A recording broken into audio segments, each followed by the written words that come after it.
小儿的睡眠呼吸障碍主要发生在3到8岁小朋友，占大约10%左右。那如果小儿睡眠呼吸障碍症状为睡觉时听到较大的打呼声，或是夜间容易尿床或反复睡眠中断的情形，到了白天小朋友专注力下降、学习能力会出现变差等情况。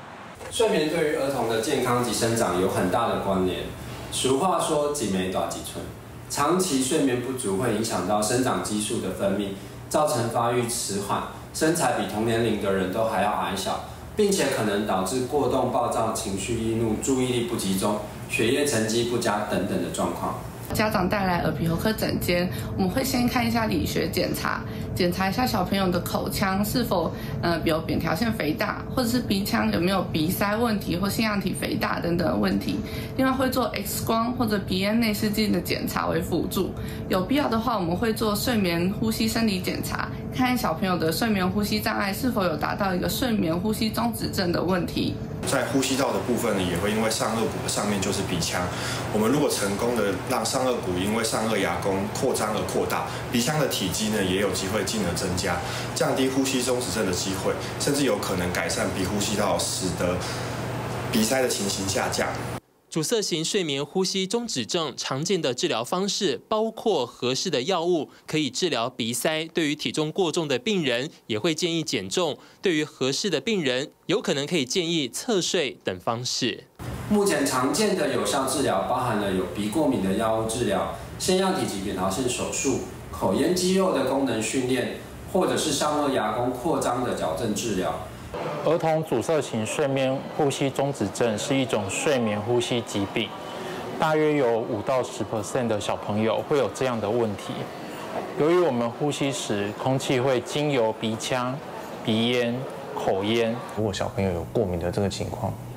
那随着我们的年纪越来越大，台湾的空气污染越来越严重的这个情况下，其实有过敏症的孩子的比例其实是感觉是逐年在攀升。根据研究统计，学龄儿童大约有10%的小孩子会打呼，而有睡眠呼吸中止的小孩子比例大概在1%到5%，而常见的症状包括打鼾、鼻塞、张口呼吸，容易晚上尿床、生长迟缓。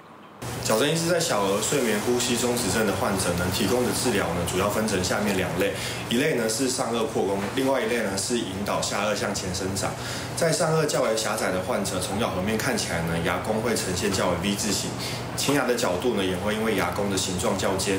而看起来比较往前，呈现俗称的龅牙。那这类的患者呢，如果条件许可的话，使用上颚的扩大版，不只可以改善牙弓的外形、前牙角度。所谓的睡眠呼吸中止症，大部分都发生在成年人身上，但其实在小朋友身上也并不罕见哦。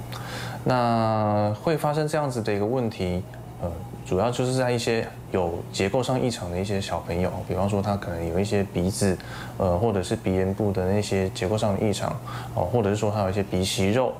那再来的话，就是有一些小朋友他可能有生病。儿童上呼吸道狭窄的主要病因呢是鼻腔后方的腺样体及扁桃腺的肥大，占据了正常的呼吸通道，导致在睡眠时出现停止呼吸。而鼻子堵塞之后呢，儿童自然就会张嘴呼吸，让嘴巴呢变得口干口臭，牙齿排列凌乱，甚至牙弓发育受到影响。医师提醒，儿童的睡眠相当重要。如果家中的儿童有类似的症状，家长应提高警觉，求诊小儿专科医师及睡眠专科医师的诊断，及早发现治疗，别让病情恶化。TVBS 新闻陈如环、肖英强、张正安、蒋志伟台北采访报道。想看最完整的新闻内容，记得下载 TVBS 新闻网 APP。